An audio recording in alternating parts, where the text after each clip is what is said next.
لله الذي أنزل على عبده الكتاب ولم يجعل له عوجا. الحمد لله الذي لم يتخذ ولدا ولم يكن له شريك في الملك ولم يكن له ولي من الذل وكبره تكبيرا. الحمد لله الذي هدانا لهذا وما كنا لنهتدي لولا أن هدانا الله.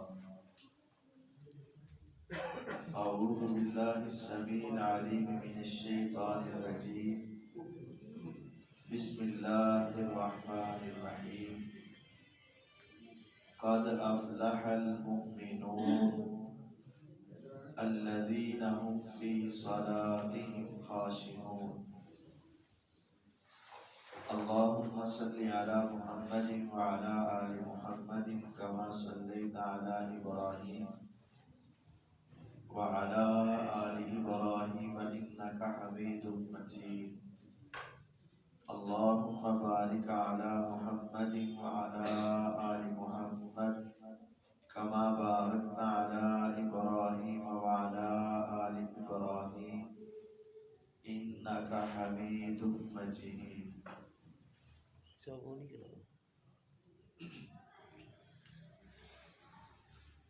قرآن مجید فرقان حمید میں 18ویں پارے کے آغاز میں اللہ تعالیٰ نے سورۃ المومنون کا بھی آغاز اور ابتدا کی ہے. یہ بات پہلے بھی بتائی جا چکی ہے کہ بعض صورتوں کے نام ان صورتوں میں آنے والے کسی لفظ کی وجہ سے اللہ تعالیٰ نے رکھے ہوئے ہیں. جیسے سورۃ یاسین، اس کا آغاز یاسین سے. سورۃ طٰہٰ، اس کا آغاز ہی طٰہٰ سے ہے. اسی طرح یہ سورۃ المومنون ہے، اس کی پہلی آیت کریمہ میں قد افلح المؤمنون، تو یہ المومنون آیا، اللہ تعالیٰ نے اس سورت کا نام ہی المومنون رکھ دیا. یہ سورت مکے میں نازل ہوئی، یعنی مکی زندگی میں نازل ہوئی، اور اللہ تعالیٰ نے اس کی پہلی آیات میں کامیاب لوگوں کی صفات بیان کی. ایک شخص نے سیدہ عائشہ رضی اللہ تعالی عنہا سے پوچھا کہ پیغمبر علیہ السلام کا اخلاق کیا تھا. اخلاق کہتے ہیں انسان کی وہ عادت جو بغیر تکلف کیے انسان سے ادا ہوتی رہے، وہ اس کا اخلاق اور کردار ہوتا ہے. تو حضور کی عادات کیا تھی؟ انہوں نے 2 جواب دیے. پہلا، کیا تو نے قرآن نہیں پڑھا؟ انہوں نے کہا پڑھا. فرمایا قرآن سارے کا سارا میرے پیغمبر علیہ السلام کی عادات بن چکا ہے. یعنی اللہ تعالیٰ نے جتنی اچھی صفات کا ذکر کیا ہے، وہ ساری اچھی صفات ہمارے پیغمبر علیہ السلام میں موجود ہیں، اور جتنے برے اعمال سے بچنے کا حکم کیا ہے ان میں سے کوئی ایک بھی آپ میں موجود نہیں. یعنی آپ ان تمام سے بچنے والے ہیں. جتنی چیزوں کے کرنے کا حکم دیا ہے آپ ساری چیزوں پر عمل کرتے ہیں. جن سے بچنے کا حکم دیا ہے وہ سب سے بچتے ہیں. دوسرا جواب انہوں نے دیا کہ اگر تو چاہتا ہے کہ حضور علیہ السلام کا اخلاق تمہیں معلوم ہو تو یہ سورت المومنون کی پہلی 10 آیات کو تلاوت کر لیں. جو صفات ان میں ہیں وہ ساری پیغمبر علیہ السلام کی صفات ہیں. اب وہ کیا ہے؟ بسم اللہ الرحمن الرحیم. قد افلح المؤمنون. قد کا معنی ہے یقینی بات ہے، یقیناً. افلاح فلاح پا گئے، المؤمنون مومن بندے، مومن افراد فلاح پا گئے. اب فلاح کا فیصلہ تو ابھی روز قیامت ہوگا. ابھی تو ہم یہاں کسی کو نہیں کہہ سکتے یہ کامیاب ہو گیا، یہ ناکام ہو گیا. لیکن جس میں یہ اگلی صفات ہو اور صحیح ہو، وہ سمجھ لے کہ اس کو دنیا میں ہی کامیابی کی ضمانت مل چکی. قد افلح المؤمنون، یقینی بات ہے کہ مومن کامیاب ہو گیا. اب کامیابی کے لیے سب سے پہلا جو ذکر کیا گیا وہ مومن کا ہے. اب مومن کون ہے، ایمان کیا ہے، یہ بات بڑی اہم طور پر سمجھنے والی ہے. قد افلح المؤمنون، مومن کامیاب ہے. مومن کون ہے؟ ایک ہے اسلام اور ایک ہے ایمان. ان دونوں میں بنیادی فرق ہے. ہاں بسا اوقات مسلمان مومن ایک معنی میں استعمال کر لیے جاتے ہیں، لیکن بنیادی طور پر اسلام اور ایمان میں فرق ہے. کیا فرق ہے؟ وہ ایک بڑی معروف حدیث ہے، اس کا نام ہے حدیث جبریل علیہ السلام. احادیث کے بھی بسا اوقات نام ہوتے ہیں، اگر اس میں کوئی خاص واقعہ ہو تو اس کے نام سے معروف ہو جاتی ہے. جیسے وہ ایک حدیث ہے جس میں حضور علیہ السلام نے اپنا خط اس وقت کے روم کے جو بادشاہ تھے، اس کو کیسر کہتے ہیں، کیسر روم، ہرقل اس کا نام تھا، اس کی طرف بھیجا. تو وہ اس نے پھر حضور علیہ السلام کے بارے میں ساری تفصیلات پوچھی، سوال جواب کیے، تو اس کا نام حدیث ہرقل کہتے ہیں. یہ حدیث جبرائیل علیہ السلام صحیح بخاری میں پیغمبر علیہ السلام ارشاد فرماتے ہیں. ابو ہریرہ رضی اللہ تعالی عنہ ارشاد فرماتے ہیں کہ ہم صحابہ رضوان اللہ علیہ مجمعین پیغمبر علیہ السلام کے پاس تشریف فرما تھے. ہم موجود تھے تو ایک شخص پیچھے سے آیا. اب اس آدمی کی وضاحت ظاہر میں اگر ہم دیکھتے ہیں، شدید بیاض الثیاب شدید سواد الشعر، اس کے بال ہیں تو انتہا درجے کے سیاہ، اور اس کا لباس ہے تو انتہا درجے کا سفید. یوں محسوس ہوتا ہے جیسے قریب سے ہی غسل کر کے آیا ہو. لیکن ہم میں سے کوئی بھی پوری مجلس میں ایک شخص بھی اس کو چہرے سے پہچان نہیں رہا تھا. اب جب چہرے سے پہچان نہیں تو مطلب تھا یہ مدینے کا رہائشی نہیں. آپ کے علاقے کا رہائشی ہو، آپ اس کو دیکھ کے پہچان لیں. اور جب یہ مدینے کے رہائشی نہیں ہے، لا محالہ دور سے آئے، تو سفر کے اثرات تو نظر آنے چاہیے. یا ان کے بالوں کے اوپر کوئی گرد و غبار ہو، یا ان کے لباس کو کوئی سلوٹیں ہو، کوئی میل کچیل ہو، کوئی خاک ہو، کچھ بھی نہیں. اب یہ دونوں باتیں، چہرے کی شناسائی نہیں اور لباس اور بال جو ہیں بالکل سفید اور سیاہ ہے، تو یہ ایک اضطرابی کیفیت ہے. حیران ہوئے صحابہ رضوان اللہ علیہ مجمعین. دوسرا حیرانگی والا پہلو وہاں یہ ہے کہ آپ نے اپنے صحابہ رضوان اللہ علیہ مجمعین کی یہ تربیت کی تھی کہ جب درس ہو تم نے پوری توجہ سے سننا ہے اور لوگوں کو پھیلاگ کر آگے آنے کی کوشش نہیں کرنا. جہاں جگہ ملے وہیں بیٹھ جاؤ تاکہ تمہارے پھیلانے سے لوگوں کی توجہ خراب ہو جائے اور ان کو تکلیف ہو. لیکن آج کیا ہوا، یہ شخص یہ سب کو درمیان سے ہٹاتا ہوا، کراس کرتا ہوا پیغمبر علیہ السلام کے قریب آ پہنچا. تو یہ دوسری عجیب موقع تھا، دوسری عجیب بات تھی. تیسرا یہ ہوا کہ وہ آپ کے سامنے مصلی پر بیٹھ گیا شخص، اور اس نے بیٹھنے کی کیفیت یہ بنائی کہ اپنے گھٹنے حضور علیہ السلام کے گھٹنوں کے ساتھ اس طرح جوڑ دیے.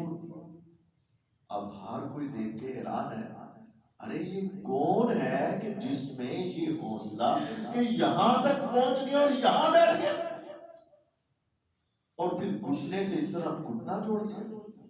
اور اس سے اگلی بات یہ کہ اس نے اپنے ہاتھ اٹھائے اور حضور علیہ السلام کی رانوں پر رکھ دیا اور پھر پوچھنے لگا، اخبرنی عن الایمان، مجھے بتائیں ایمان کیا ہے.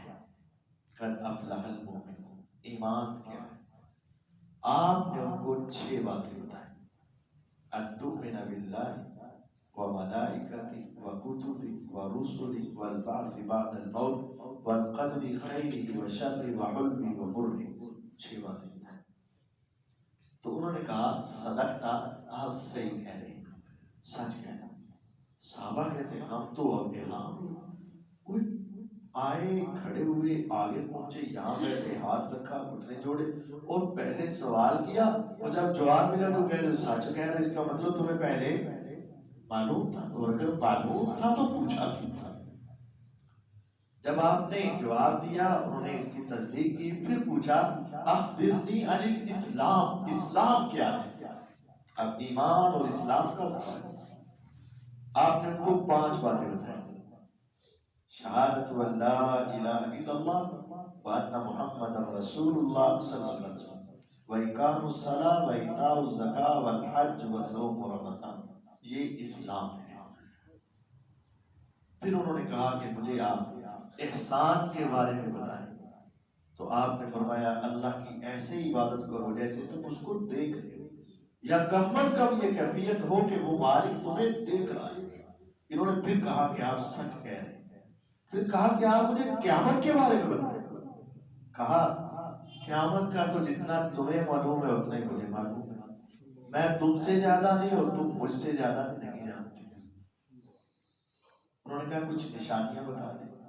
فرمایا ہاں نشانی یہ ہے کہ جب اولادیں والدین کی نافرمان ہو جائیں اور زنا عام ہو جائے اور فقیر قسم کے لوگ جن کے تن ڈھانپنے کے لیے، جسم ڈھانپنے کے لیے لباس نہیں ہوتا تھا، پاؤں میں پہننے کے لیے جوتا نہیں ہوتا تھا، بکریوں کے چرواہے تھے، جب وہ مال و دولت کے اوپر پوری حکومت کرنے لگ جائیں اور مال و دولت کے ڈھیر ان کے قبضے میں آ جائیں اور بلند و بالا عمارتیں بنا کر، پلازے بنا کر بیٹھ جائیں، تو سمجھ لو قیامت تمہارے سروں پر آ چکی.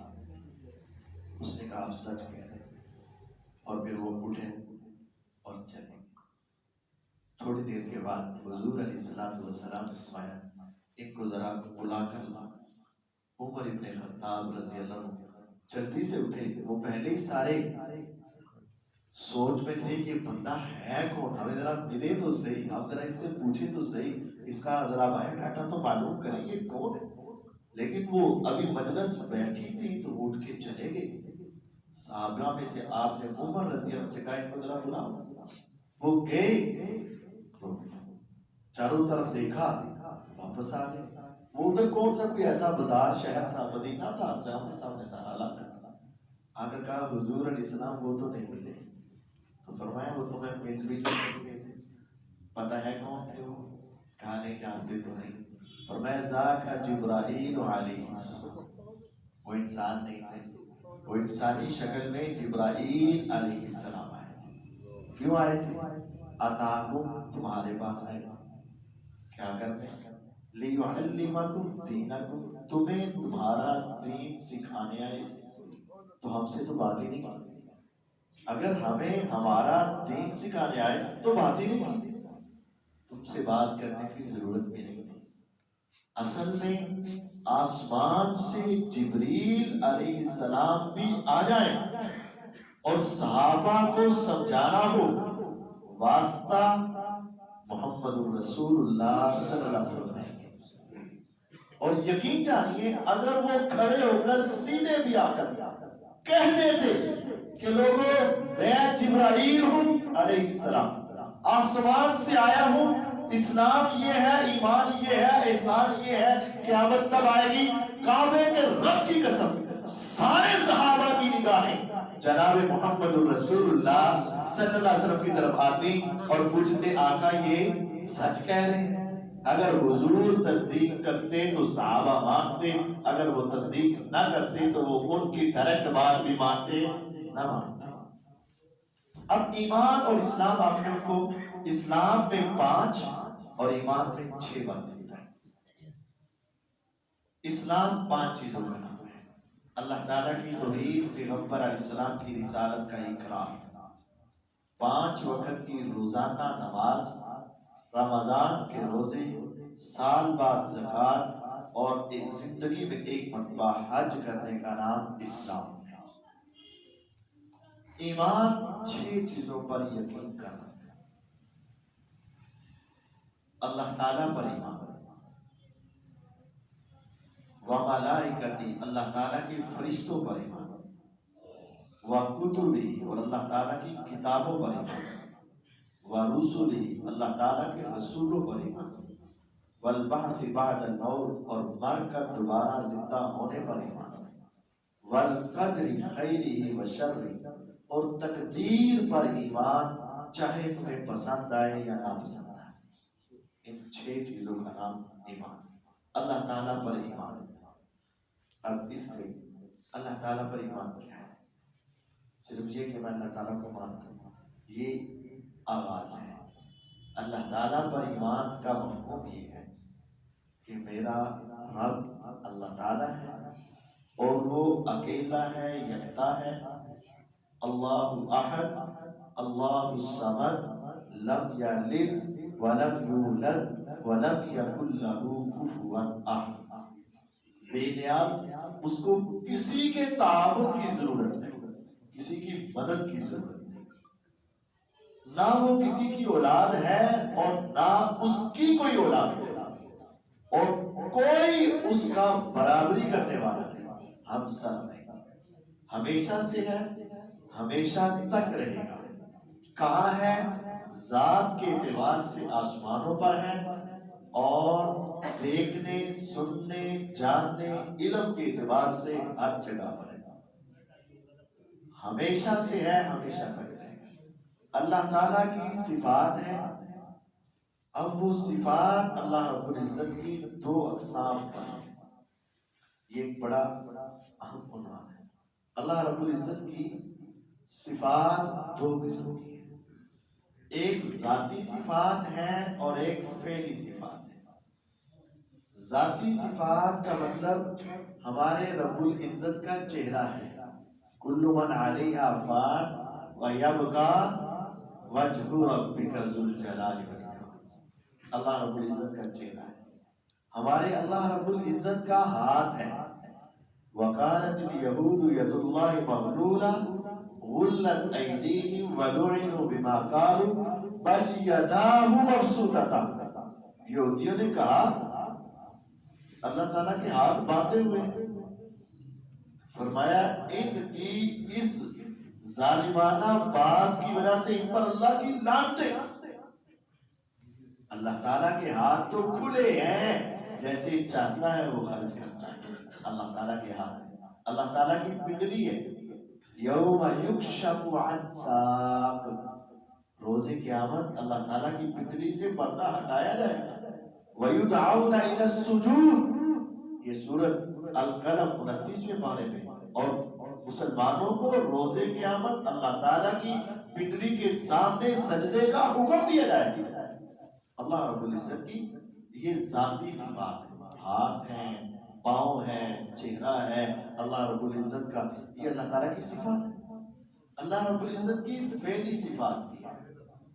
فعلی صفات کا مطلب ہے ہمارے رب تعالیٰ دیکھتے ہیں، رب العزت سنتے ہیں، ہمارے مالک کلام کرتے ہیں، اللہ رب العزت لوگوں کی دعاؤں کو قبول کرتے ہیں۔ جب بندہ نماز میں کھڑا ہوتا ہے، صحیح مسلم کی روایت ہے، تو نمازی اللہ تعالیٰ سے کیا کرتا ہے؟ کلام کرتا ہے، اللہ تعالیٰ سے مناجات کرتا ہے۔ کیسے مناجات ہوتی ہے؟ صحیح مسلم کی روایت ہے، جب بندہ کہتا ہے الحمدللہ رب العالمین، تو اللہ تعالیٰ جواب دیتے ہیں حمیدنی عبدی، میرا بندہ میری تعریف کر رہا ہے۔ پھر وہ کہتا ہے الرحمن الرحیم، پھر اللہ تعالیٰ فرماتے ہیں اثنا علی عبدی، میرا بندہ میری ثنا بیان کر رہا ہے۔ پھر وہ کہتا ہے مالک یوم الدین، اللہ رب العزت کہتے ہیں مجدنی عبدی، یہ میرا بندہ میری شان بیان کر رہا ہے۔ وہ کہتا ہے ایاک نعبد و ایاک نستعین، اے مالک پہلے سارا تیرا تعارف تھا، اب میرا بھی یہ ہے کہ میں تیری عبادت کرتا ہوں اور تجھ سے ہی مدد طلب کرتا ہوں، میں تیرے ماننے والوں میں شامل ہوں۔ تو فرمایا جاتا ہے ھذا بینی و بین عبدی، یہ میرا اور میرے بندے کا معاملہ ہے، میں جانتا ہوں یہ میرا اس کے ساتھ ایک ریلیشن ہے۔ پھر بندہ فرماتا ہے اهدنا الصراط المستقیم صراط الذین انعمت علیہم غیر المغضوب علیہم ولا الضالین آمین۔ تو آگے سے آواز آتی ہے ھذا بینی و بین عبدی ولعبدی ما سأل، یہ میرا اور میرے بندے کا معاملہ، جو مانگتا جائے گا میں اسے عطا کرتا جاؤں، یعنی اللہ رب العزت کلام کرتے ہیں۔ سیدنا موسیٰ علیہ السلام کو کلیم اللہ کہا جاتا ہے، ان سے اللہ تعالیٰ نے کیا کیا؟ کلام کیا۔ تو یہ اللہ تعالیٰ کی فعلی صفات ہے۔ اللہ رب العزت وہاں دیکھتے ہیں جہاں انسان اور پوری دنیا کی نگاہ نہیں جا سکتی۔ ساتوں آسمان، ساتوں زمینیں، سمندر کی تہ، پہاڑوں کی غار، سب پورے دنیا کے جنگلوں کے پتے، ہر شے لا يعزب عنہ مثقال ذرہ فی السماوات ولا فی الارض ولا اصغر من ذلك ولا اکبر الا فی کتاب مبین۔ آسمان کی بلندی جہاں تک دنیا کی نگاہ نہیں جا سکتی، زمین کی تہ جہاں تک خوردبین نہیں جا سکتی، پہاڑوں کی چوٹیاں اور درختوں کے پتے لا یعزب عنہ مثقال ذرہ، ایک ذرے کے برابر بھی اللہ تعالیٰ سے کوئی چیز چھپی ہوئی نہیں ہے۔ وہ ہر شے کو دیکھ رہا ہے اور ان کی آوازوں کو سن رہا ہے، یہ اللہ رب العزت کی صفت ہے۔ تو قد افلح المؤمنون، مومن کامیاب ہو گئے جس نے یہ مان لیا کہ ہمارے رب تعالیٰ کی یہ صفات، اللہ تعالیٰ پر ایمان، اس کے فرشتوں پر ایمان۔ فرشتے یہ اللہ تعالیٰ کی مخلوق ہے، اللہ تعالیٰ نے ان کو نور سے پیدا کیا ہے، ان کی اولاد نہیں، ان کے اندر گناہ کی خواہش و چاہت نہیں۔ وَيَفْعَلُونَ مَا يُؤْمَرُونَ، جو میرے اللہ تعالیٰ کہتے ہیں صرف یہ وہی کرتے ہیں۔ لَا يَعْصُونَ اللَّهَ مَا أَمَرَهُمْ، کبھی بھی میرے اللہ تعالیٰ کے حکم کی نافرمانی نہیں کرتے۔ یہ فرشتے اللہ تعالیٰ کی مخلوق ہے اور نور سے مخلوق ہے۔ اللہ تعالیٰ نے ان کو پیدا کیا اور ان کی مختلف ڈیوٹیاں ہیں۔ کچھ ایسے فرشتے جو اس پاکیزہ محفل اور مجلس میں آ کر دین سنتے ہیں، کچھ ایسے فرشتے جو اس مجلس کو چاروں طرف سے گھیر لیتے ہیں اور آسمان تک پہنچ جاتے ہیں، اور جب یہ مجلس ختم ہوتی ہے اللہ رب العزت ان سے پوچھتے ہیں کہاں سے آئے، حالانکہ وہ ہر شے کو جاننے والا اللہ ہے۔ لیکن جب وہ بتاتے ہیں وہاں سے آئے تو میرے رب العزت ان سے پوچھتے ہیں وہ کیا مانگ رہے تھے؟ یا رب العالمین وہ تیری جنت کا سوال کر رہا، کس سے پناہ چاہ رہے تھے؟ وہ جہنم سے پناہ مانگ رہے ہیں۔ کیا وہ جنت کو دیکھ چکے ہیں؟ نا یا رب۔ کیا وہ جہنم کو دیکھ چکے ہیں؟ نا یا رب۔ اگر وہ جنت کو دیکھے بغیر مانگ رہے ہیں، دیکھ لیں تو کیسا ہو؟ اور جہنم کو دیکھے بغیر پناہ مانگ رہے ہیں، دیکھ لیں تو کیسا ہو؟ کہا اگر وہ دیکھ لیں تو اس کے شوق میں اور آگے بڑھ جائیں، اور اگر وہ جہنم کو دیکھ لیں تو اس کے خوف کی وجہ سے اور دوڑنا شروع کر دیں، بھاگنا شروع کر دیں۔ میرے اللہ رب العزت کہتے ہیں گواہ ہو جاؤ میں نے ان سب کو معاف کر دیا۔ یہ فرشتوں کی ڈیوٹی ہے، اور فرشتے گواہ بنتے ہیں۔ اور حدیث میں ہے ایک فرشتہ جب اتنا بڑا اعزاز دیکھے گا کہ فرشتوں کو گواہ بنا کر ان کو معاف کر دیا گیا اور جنت عطا کر دی گئی اور جہنم سے پناہ مل گئی، تو ایک فرشتہ کہے گا یا رب العالمین، ایک بندہ تو اپنے کام آیا تھا، وہ دین سننے کے لیے نہیں آیا تھا۔ تو اللہ رب العزت ایسا جواب دیں گے، کعبے کے رب کی قسم اس مجلس سے اچھی دنیا میں کوئی مجلس نہیں ہو سکتی۔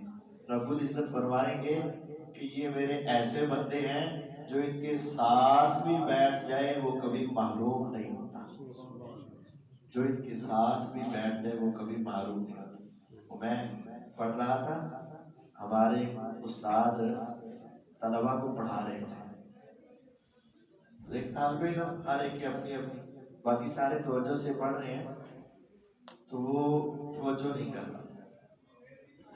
تو جب انہوں نے کہا، استاد جی نے کہا یہ تم پڑھنا ہی نہیں تو کی کرنا ہے؟ پنجابی میں اگر آپ نے پڑھنا ہی نہیں تو کیا لینے آئے ہو؟ اس نے آگے سے کہا ہاں اولا ان کو لا یشکا بھی جلیسو، استاد جی یہ ایسے طالب علم ہیں ان کے پاس فارغ بیٹھنے والا بھی اللہ کی رحمتوں سے محروم نہیں ہو سکتا۔ جب اس کے یہ کلمات نکلے استاد بے ساختہ رونے لگ پڑے کہ تم سچ کہتے ہیں کہ اس مجلس میں بیٹھنا بھی کسی فائدے سے خالی نہیں ہے۔ تو اللہ تعالیٰ پر فرشتوں کی مختلف اقسام ہیں، مختلف ڈیوٹیاں ہیں۔ ہمارے کندھوں پر بیٹھنے والے بھی فرشتے ہیں، اللہ رب العزت کے عرش کو اٹھانے والے بھی فرشتے ہیں، اور اللہ رب العزت کی عبادت کرنے والے فرشتے ہیں۔ یہ بیت اللہ ہے دنیا میں، اس کی بالکل اوپر صفت میں ایک بیت العزت ہے، اور اس کو بیت المعمور بھی کہتے ہیں۔ بیت المعمور دنیا میں خانہ کعبہ، اسی کی اوپر صفت میں ایک بیت المعمور جس کا تذکرہ 27ویں پارے سورۃ الطور میں ہے۔ پیغمبر علیہ الصلوۃ والسلام فرماتے ہیں وہ 7ویں آسمان سے اوپر میرے اللہ کے عرش کے قریب ہے، 70,000 فرشتے ہر وقت اس کے اندر اللہ رب العزت کی عبادت کے لیے مصروف ہوتے ہیں، اور جو ایک مرتبہ وہاں سے ہو کر باہر نکل آئے ساری زندگی اس کی دوبارہ باری نہیں آتی، ساری زندگی باری نہیں۔ اور میرے پیغمبر علیہ السلام نے فرمایا یہ آسمان اس کا 1/4 انگلی کے برابر ہے۔ آپ دیکھیں آپ قریب قریب ہو کر بیٹھے ہیں لیکن 4 کیا 8 انگلیوں کا فاصلہ آپ کے درمیان میں ہو جاتا ہے۔ فرمایا پورا آسمان اور ان میں 1/4 انگلی کے برابر بھی جگہ خالی نہیں ہے۔ صحابہ پوچھتے ہیں ہماری ماں یا رسول اللہ، اللہ کے رسول صلی اللہ علیہ وسلم پھر کیا ہے؟ فرمایا پورے آسمان میں 4 انگلی کے برابر بھی جگہ خالی نہیں، الا وفیہا ملک راکع او قائم او ساجد، ہر جگہ پر فرشتہ کھڑا ہے، یا وہ قیام کر رہا ہے یا رکوع کر رہا ہے یا سجدہ کر رہا ہے اور اللہ کی عبادت پہ مصروف ہے۔ اللہ تعالیٰ کو میری اور آپ کی عبادت کی ضرورت نہیں ہے، ہم اگر عبادت کریں گے تو اپنے لیے کریں گے۔ اللہ رب العزت نے فرشتوں کی ڈیوٹی لگائی، تو یہ ماننا پڑے گا مجھے نظر نہ بھی آئے تو ایک مخلوق ایسی ہے جس کا نام ملائکہ ہے، اور ان کی مختلف ڈیوٹیاں ہیں، اور ان میں سب سے عظیم ڈیوٹی اللہ تعالیٰ کے عرش کو اٹھانے والے فرشتوں کی ہے، یا پیغمبر علیہ السلام کے پاس اللہ کا پیغام لانے والے سیدنا جبرائیل علیہ السلام کی۔ فرشتے کتنی تعداد ہے معلوم نہیں، قیامت کے روز یہ فرشتے بھی فوت ہو جائیں گے، اور فرشتے اللہ تعالیٰ کی نافرمانی، فرشتوں پر ایمان، وَکُتُبِ اللہ تعالیٰ کی کتابوں پر ایمان۔ 4 بڑی کتابیں ہیں، تورات، انجیل، زبور، قرآن۔ 4 بڑی کتابیں ہیں، اس کے علاوہ بھی کتابیں، صحف ابراہیم و موسیٰ، ابراہیم علیہ السلام کے پاس بھی کتاب آئی، صحیفے آئے، ان پر ایمان رکھنا۔ لیکن اب ان چاروں کتابوں پر ایمان رکھنا ضروری ہے، لیکن عمل صرف ایک کتاب پر ہوگا۔ ایمان چاروں کتابوں بلکہ تمام کتابوں پر ہے، لیکن عمل صرف ایک کتاب پر ہوگا، اور اس کا نام یہ قرآن ہے۔ اللہ تعالیٰ کے رسولوں پر ایمان، رسولوں پر ایمان، اللہ تعالیٰ نے جتنے انبیاء اور رسول بھیجے ہم سب پر ایمان رکھتے ہیں، کسی ایک کا بھی انکار نہیں۔ اب ان کی تعداد کتنی ہے؟ معروف ہے 1,24,000، لیکن یہ تعداد فکس نہیں ہے، یہ مشہور ہے لیکن اس کی کوئی اتھینٹک دلیل نہیں۔ آپ جب بھی یہ الفاظ بولیں یا تو کہیں ہم تمام اللہ کے بھیجے ہوئے نبیوں رسولوں پر ایمان لاتے ہیں، یا کہیں کم و بیش 1,24,000 اللہ تعالیٰ نے جتنے بھیجے۔ کیونکہ اگر آپ فکس بتا رہے ہیں اس کے لیے کوئی اتھینٹک سورس ہونا چاہیے، پکی دلیل ہونی چاہیے، وگرنہ آپ دونوں شکلوں میں غلطی پر ہو سکتا ہے۔ اگر وہ 1,24,000 ایک ہوا تو آپ ایک کے کیا ہوگے؟ انکاری ہوگا، اور اگر ایک کم ہوا تو آپ ایک زائد کے اقرار کرنے والے ہوں گے۔ تو یہ کہنا ہے اللہ رب العزت نے جتنے انبیاء رسول بھیجے ہم سب پر ایمان کرتے ہیں۔ اب دیکھیں کتابوں پر بھی ایمان ہے، رسولوں پر بھی ایمان ہے، لیکن اس وقت ہم پیروی کس کی کریں گے؟ وہ فقط جناب محمد رسول اللہ صلی اللہ علیہ وسلم کے پیروی۔ ہم مانتے تمام انبیاء اور رسول کو، لیکن اتباع صرف ایک۔ ہم مانتے تمام کتابوں کو، لیکن اب ہم نے ہدایت کے لیے کس کو پڑھنا ہے؟ صرف ایک کتاب کو۔ اسی طرح میں ایک مسئلہ بھی سمجھاتا ہوں، ہم تمام علماء کا احترام کرتے ہیں، ہم تمام اولیاء کا احترام کرتے ہیں، ہم تمام فقہاء کا احترام کرتے ہیں، ہم تمام محدثین کا احترام کرتے ہیں، ہم تمام صحابہ و تابعین کا احترام کرتے ہیں، لیکن جب کوئی مسئلہ ہدایت لینے کی باری آئے گی، اتباع کی باری آئے گی، اطاعت کی باری آئے گی، تو سب سے بڑھ کر اطاعت جناب محمد رسول اللہ صلی اللہ علیہ وسلم کی ہے۔ جس طرح دین کے مسئلے میں تمام انبیاء کا احترام برقرار، لیکن انبیاء علیہ السلام کی سیرت سے ہم اپنے مسائل حل نہیں کریں گے، ان کی زندگی میں ان جیسے مسائل نہیں، لیکن ہمارے مسائل کے حل کے لیے پیغمبر علیہ السلام کی سیرت کو دیکھا جائے گا، اور اپنے مسائل کے حل کے لیے قرآن کو دیکھا جائے گا۔ تو ایمان اللہ تعالیٰ کی ذات، فرشتوں کے اوپر، رسولوں پر، کتابوں پر، اور مر کر دوبارہ اٹھنے پر، مر کر دوبارہ زندہ ہونے، ایمان۔ یہ ایک بڑا بنیادی عقیدہ ہے۔ مشرکین مکہ کا بڑا عقیدے کا انکار یہی تھا، اور وہ کہنے لگا، ابو جہل آیا، وَمَن يُحْيِي الْعِظَامَ قال مَن يُحْيِي الْعِظَامَ وَهِيَ رَمِيمٌ۔ وہ ایک ہڈی لے کر آیا ابو جہل، اور اس طرح اس کو وسیدہ ہڈی کے ذرے بکھیرنے لگا، اور کہنے لگا یہ وسیدہ ہڈی کون اس کو زندہ کر دیا؟ یعنی مر کر دوبارہ زندہ ہونے کا انکار مشرکین مکہ میں۔ آج ہماری زبانیں اقرار تو کرتی ہیں، لیکن ایک بات ہے کہ وہ اقرار صرف زبان کی ہے۔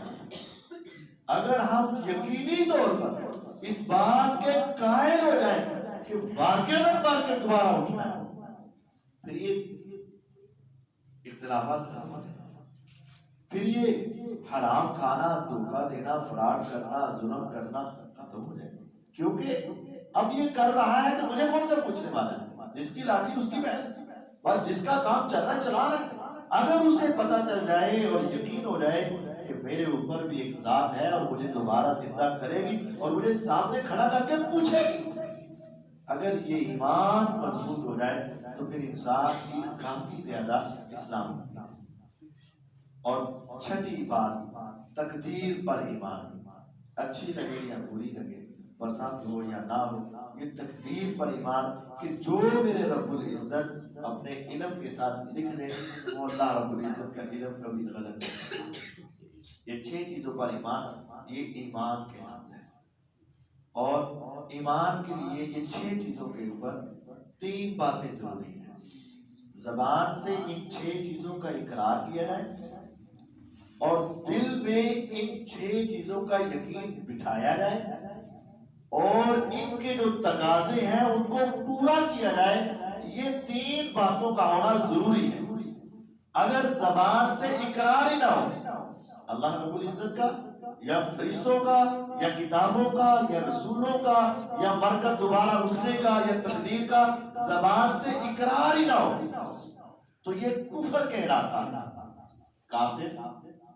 اور اگر زبان سے اقرار تو ہے لیکن دل میں یقین نہیں ہے تو یہ منافق کہلاتا ہے. منافق زبان سے اقرار کر لیتے تھے لیکن ان کے دلوں میں یقین نہیں تھا. اور اگر زبان سے اقرار بھی ہے 6 چیزوں کا، دل میں یقین بھی ہے لیکن ان کے تقاضے پورے نہیں کر رہا تو پھر یہ فاسق فاجر کہلاتا ہے. اور اگر زبان سے اقرار بھی ہو، دل میں یقین بھی ہو اور اس کے تقاضے بھی پورا کر رہا ہو تو اس کا نام ایمان ہے اور یہ پورے کرنے والے کا نام مومن ہے.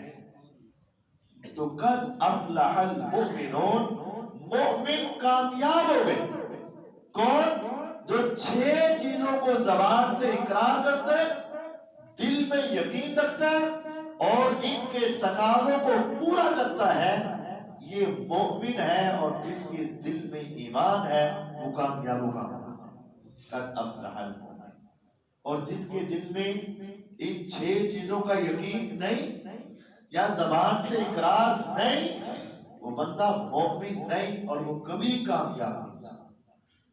اب یہ بات حقیقی طور پر سمجھ لیں، اللہ کی قسم اٹھا کے کہتا ہے، ایک انسان میں 1 ارب اچھی صفات موجود ہو لیکن اگر ان 6 میں سے کسی ایک کا بھی انکار ہے تو وہ بندہ کافر ہے، کامیاب نہیں ہو سکتا.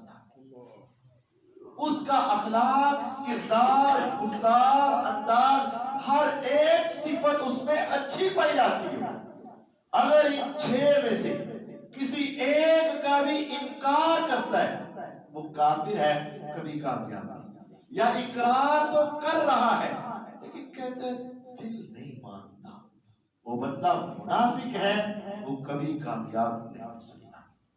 ہاں، جو زبان سے اقرار کر رہا ہے، دل میں یقین رکھ رہا ہے لیکن عمل میں کوتاہی ہے تو اللہ رب العزت سے امید ہے کہ مولا کائنات اپنی رحمت سے اس کو معاف فرما دے گا. تو یہ 6 چیزوں کا اقرار، دل میں تصدیق اور ان کے تقاضوں کو پورا کرنے کی کوشش، تو یہ ایمان ہے. قد افلح المؤمنون، مومن کامیاب ہو گئے. یہ مومن ہم نے چیک کرنا ہے تو یہ تو ہمیں پتہ ہی نہیں چلے گا، یہ تو اندر کا معاملہ ہے، دل میں ہے کہ نہیں ہے. تو فرمایا چلو کچھ صفات دیکھ لو، جس میں ایمان ہوگا اس کی کچھ صفات ہوگی. پہلی صفت الذین هم فی صلاتهم خاشعون، مومن وہ ہیں، کامیاب وہ ہیں جو اپنی نمازوں میں خشوع کرتے ہیں. نماز میں خشوع کرنے والا انسان اگر تم دیکھ رہے ہو اس کا ظاہر تو سمجھ لو یہ مومن ہے اور یہ کامیاب ہے. خشوع کا کیا معنی ہے؟ ایک ہے خشوع، ایک ہے خضوع. لفظ سنا ہوا خشوع خضوع. خضوع ہوتا ہے انسان کی یہ ظاہری کیفیت، اللہ تعالیٰ کے سامنے جھکی ہوئی ہو، اور خشوع ہوتی ہے اس ظاہری کیفیت کے ساتھ اس کی اندرونی کیفیت اللہ تعالیٰ کی طرف متوجہ ہو. ظاہری کیفیت مثلا ہمارے ہاں میں اور آپ اس میں ذرا کوتاہی کا شکار ہیں. نماز شروع کی ہے، اپنے بازو سیدھے کر لیں. نماز شروع کی ہے، اپنی داڑھی کو بس سیٹ کر لیں. نماز شروع کی ہے، اپنے کپڑے ٹھیک کر لیں. نماز شروع کی ہے اور بسا اوقات آنکھوں کے صرف گھمانے سے حالات کر جاؤ. یہ خضوع کے منافی ہے، یعنی یہ ہماری ظاہری کیفیت بھی اللہ رب العزت کے سامنے کھڑے ہونے کی نہیں. دنیا میں یہ لکھا ہوتا ہے ڈاکٹر کے کمرے کے باہر یا کسی بڑے افسر کے کمرے کے باہر موبائل فون بات کرتے ہیں، اور اگر وہاں بچ بھی جائے تو، اور وہاں جا کر ہم جو کھڑے ہوتے ہیں تو ہماری کیفیت پوری توجہ فوکس ڈاکٹر صاحب کی طرف ہوتا ہے، پورا فوکس افسر صاحب کی طرف ہوتا ہے، اور اس وقت بھائی بیٹا بھی پاس کھڑے ہو اس طرف نہیں دیکھتے، ان کی بات توجہ سے سن لیتے. تو اللہ رب العزت کے سامنے اس سے ہزاروں گنا زیادہ توجہ کی ضرورت ہے. تم انسان، وہ انسان، تم انسان تو ڈاکٹر بھی تو انسان، لیکن تم انسان اور نماز میں جس کے سامنے تم کھڑے ہو وہ رب رحمان ہے. فرق ہونا چاہیے. یہ ظاہری کیفیت بھی توجہ والی ہونی چاہیے، اور اندرونی کیفیت بھی کہ آپ جو پڑھ رہے ہیں اس کے اوپر آپ صرف فارمیلٹی پوری نہ کریں. یہ ہماری، میری اور آپ کی ایک غلطی ہے. ہماری نماز کیسے ہے؟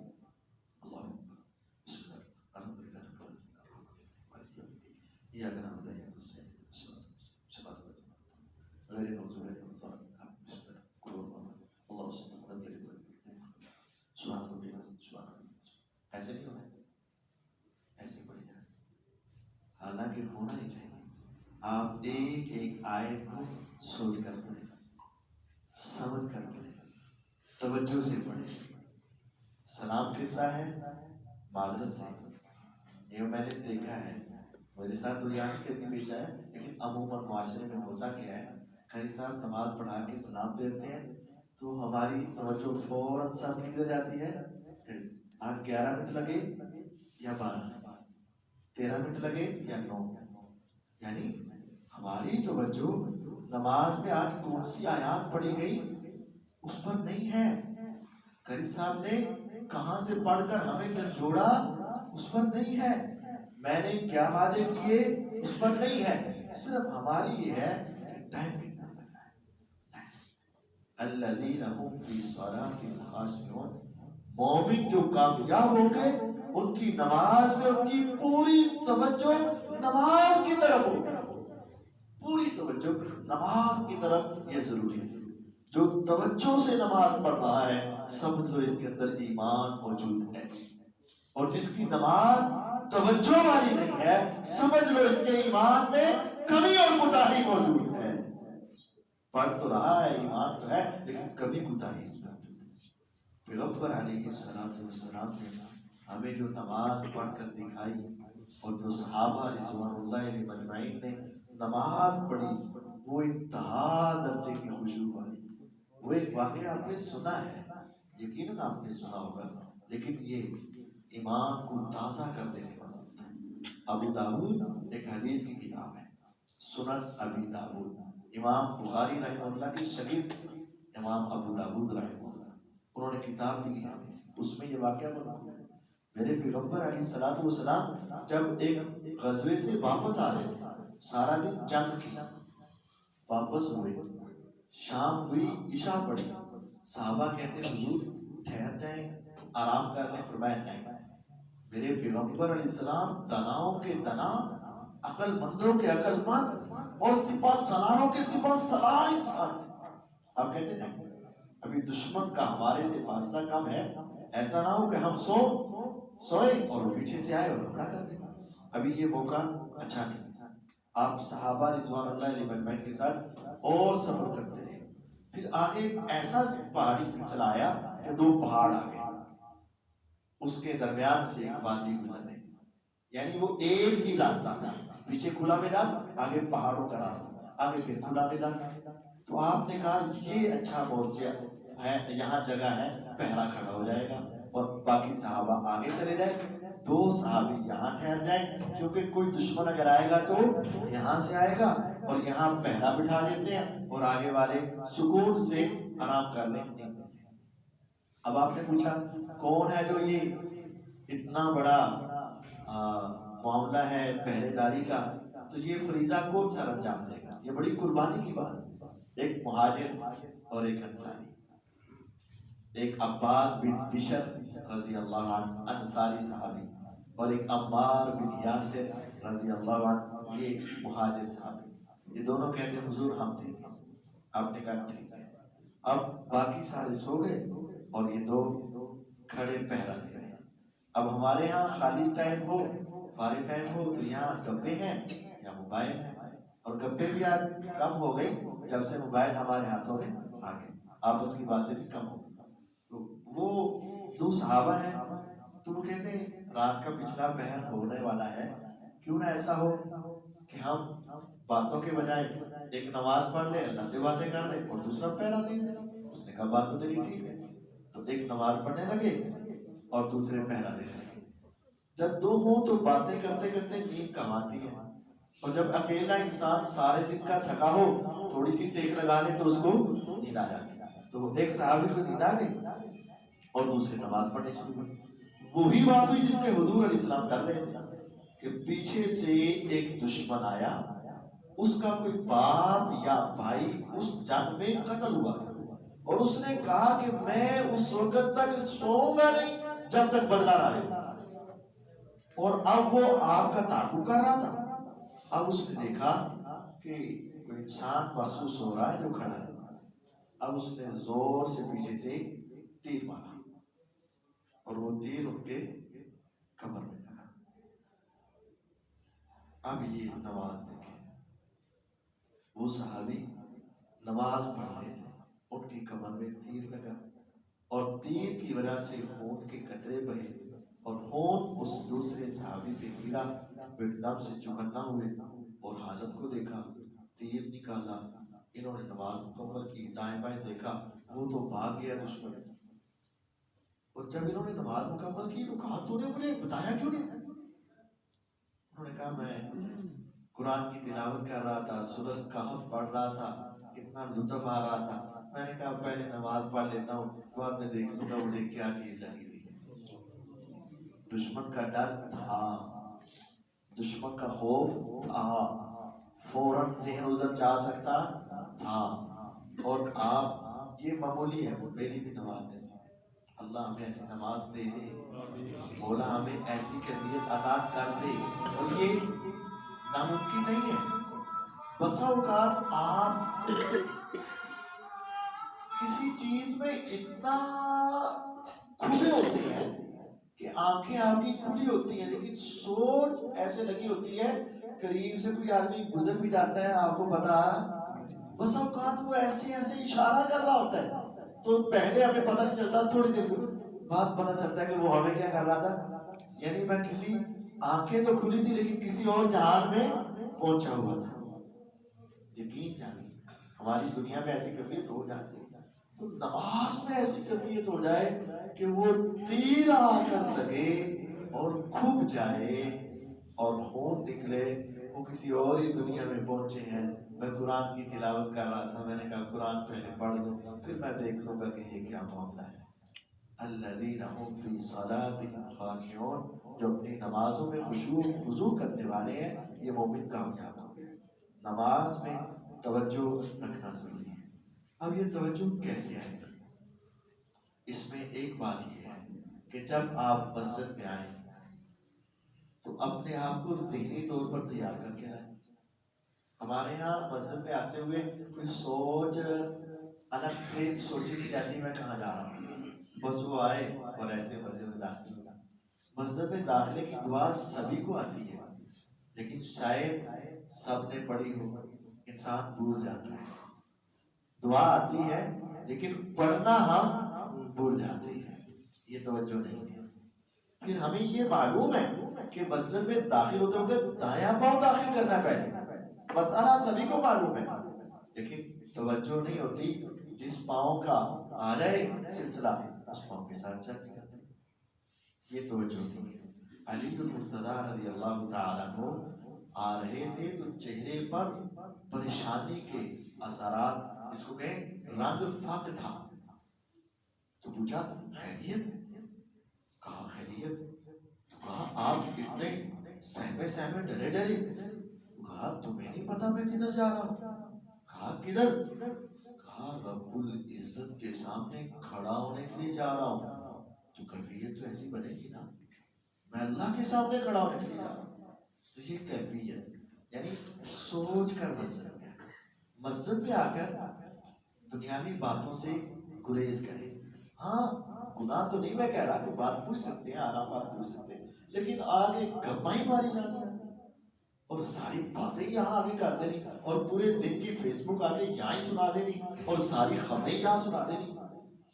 یہ مسجد اس لیے مسجد اس لیے نہیں ہے، نماز کی طرف توجہ کر کے آئے اور نماز میں کھڑے ہوتے وقت اپنے ذہن کو حاضر کریں میں اللہ تعالیٰ کے سامنے. اور جب آپ نماز پڑھیں نگاہ سجدے کی جگہ پر، ہاتھوں کو حتی الامکان روک کر رکھیں. ہم فضولی خارج کیے جا رہے ہوتے ہیں، فضولی کپڑے سیدھے کیے جا رہے ہوتے ہیں، فضولی داڑھی کو بس ایسے ایسے کیے جا رہے ہیں. اس کو کیا ہو گیا ہے؟ کچھ نہیں ہو جائے گا. فضولی یہ اپنے ہاتھوں کو روکنے کی کوشش کرنی اور پھر جو آپ پڑھ رہے ہیں یا میں پڑھ رہا ہوں ان کے الفاظ پر ہو اور ٹھہر ٹھہر کر پڑھنا ہے. اگر ہم یہ کیفیت بنائیں گے تو ہماری نماز میں ہمارا خشوع بحال ہوگا، خشوع بحال ہوگا تو ایمان میں اضافہ ہوگا، ایمان میں اضافہ ہوگا تو کامیابی کی ضمانت بنے گی. قد افلح المومنون، یقینی بات ہے کہ تمام مومن کامیاب ہیں. مومن اسے کہتے ہیں جس کا دل گواہی دے، زبان اقرار کرے اور اس کے مطابق عمل کرے کہ میرا ایک اللہ ہے، میرے اللہ تعالیٰ نے فرشتے بنائے ہیں، کتابیں نازل کی ہیں، رسول بھیجے ہیں، مر کے دوبارہ اٹھنا ہے اور اللہ تعالیٰ نے اپنے علم سے میری تقدیر لکھی ہے. ان 6 چیزوں کا زبان سے اقرار، دل میں یقین، ان کے تقاضوں کو پورا کرنا ایمان ہے. ایمان ہوگا تو اس کے ساتھ پھر نماز قائم کریں، نماز خشوع خضوع والی ہوگی تو اللہ تعالیٰ کامیاب و کامران بنا دیں گے. اللہ تعالیٰ مجھے اور آپ کو ایمان اور اپنی نماز میں خشوع و خضوع پیدا کرنے کی توفیق عطا فرمائے. وآخر دعوانا ان الحمد للہ.